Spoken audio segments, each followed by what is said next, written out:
हां. नमस्कार शेतकरी मित्रांनो, माझं नाव अमोल ढाकणे. मी नवभारत ॲग्रिकल्चर कंपनीमार्फत ब्रँच मॅनेजर म्हणून काम करतोय. तर आपले नांदूर येथील प्रगतशील शेतकरी, तर साहेब आपलं पूर्ण नाव आणि पत्ता सांगा. माझं नाव भास्कर नानासाहेब घोरपडे, राहणार नांदूर, तालुका राहता, जिल्हा अहमदनगर. तर हा साहेबांचा 265 सुरूचा ऊस आहे, नवीन लागवड, आणि वरती जे आहे तर तो खोडवा ऊस आहे 265. तर ह्या ऊसासाठी नियोजन कसं केलं, कुठल्या कंपनीचं वापरताय आणि किती दिवसाला आपली माणसं तुमच्याकडे व्हिजिटला येतात? तर आमची लागण चालू असताना आणि खोडव्याची तो ऊस होता ते तोड चालू असताना सहज थोरात साहेब ते चक्रानं आले. म्हणून त्यांची आमची गाठ झाली. त्यांनी आम्हाला समजून सांगितलं. मग आम्ही पहिला डोस घेतला खोडव्याला आणि ह्या 8 एकराला तो वापरला. त्याच्यातून फुटवे वगैरे ऊस म्हणजे चांगल्या प्रकारे उगम दिसली. नंतर आम्ही 1,56,000चा त्यांच्याकडून नवआग्रो यांचे ते मटेरियल घेतलं. ते एवढ्या पिकाला वापरलं. त्याच्यात फरक असा आहे की त्याची जाडी, जे कांड्या येतात त्याची जाडी आणि त्या दोन्ही कांड्यामधील एक कांडी किती लांब आहे तो अंतर बराचसा, म्हणजे कांडीचा अंतर वाढला आणि हिरवीगार कलर राहतो आणि पानं देखील रुंद असतात. असा फरक आम्हाला ते जाणवला. आणि जेव्हा आपण पहिलं मटेरियल वापरत होतो त्या मटेरियलची जाडी कमी राहते, ऊसाची जाडी, आणि कांड्या बारीक सारीक होत्या. त्या पाण्यावर बी अवलंबून आहे. पाणी जादा असलं तर ती कांडी आणखी वाढती. हा असा म्हणजे फरक झालेला आहे बा त्या मटेरियलमुळं. तर आज हा साहेबांचा आज समोर प्लॉट आहे, आज तुम्ही बघू शकता. हा 265 ऊस आहे. मेन म्हणजे कांडीला जाडी आहे. आणि हा किती महिन्याचा प्लॉट आहे साहेब? हा 4 महिन्याचा प्लॉट झालेला आहे. तर हा 4 महिन्याचा प्लॉट आहे. पानाला रुंदी असेल. आणि मेन म्हणजे हा सगळा प्लॉट जो आहे हा 8 एकरचा प्लॉट आहे. आणि वरती जो खोडवा आहे तो 3 एकरचा आहे. म्हणजे सगळी 11 एकरसाठी आपली नवभारत ॲग्रोची ट्रीटमेंट चालू आहे. तर पूर्ण प्लॉट हा एकसारखा प्लॉट आहे. खोडवा असेल, हा सुरूचा ऊस आहे आपल्या समोर आहे. तर सरी डोसपासून त्यांनी पूर्ण आपलं मटेरियल वापरलं आहे.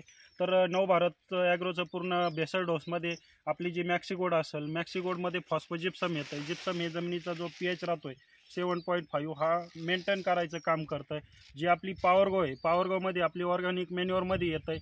जी आपली लिंबोळी पेंड असेल, मायक्रोन्यूटन मध्ये जी आपली वंडर शोन बॅग आहे, वंडर शोन बॅगमध्ये लो जास्त झिंक कॉपर वगैरे हे मायक्रोन्यूटन्स आहे.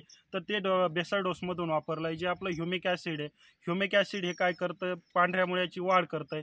जर पिकाच्या पांढऱ्या मुळ्या वाढल्या तर ते खतं लागू करायचं काम करतं आहे. तर हा टोटली त्यांनी बेसल डोस वापरला आहे. स्प्रे असेल, वेळची वेळी टॉनिक असेल आपले, तर ते वेळची वेळी वापरलं आहे त्यांनी. आणि आज आपल्यासमोर हा प्लॉट आहे. प्लॉटला मेन म्हणजे काय आहे, काळुकी वगैरे चांगली आणि ग्रोथ चांगली, की स्टार्टिंगला त्यांनी बेसल डोस वापरला. सरी डोसपासून का वापरला, तर फुटवा चांगला होत आहे, पानाला रुंदी असेल, काळुकी असेल. जसं आपण लहान बाळाला लहानपणी पोलिओ डोस देतोय किंवा त्याला जर व्यवस्थित खायला दिलं तर बाळसं व्यवस्थित येतं आहे. पिकाचं तसंच आहे. जर तुम्ही स्टार्टिंगला थोडं त्याला व्यवस्थित बेसल डोस दिला तर आज ग्रोथ आपल्या समोर आहे. आणि खोडवा पण त्यांचा 1 नंबर प्लॉट आहे.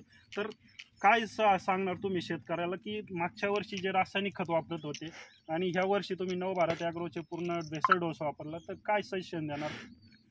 तर त्या मागच्या वेळेला जे वापरले रासायनिक खत, रासायनिक खतापासून जी काळोखी वगैरे ती असते ती येते, परंतु तिच्यात कांड्या मोठ्याल्या होत नाही, तिची जाडी पाहिजे अशी होत नाही.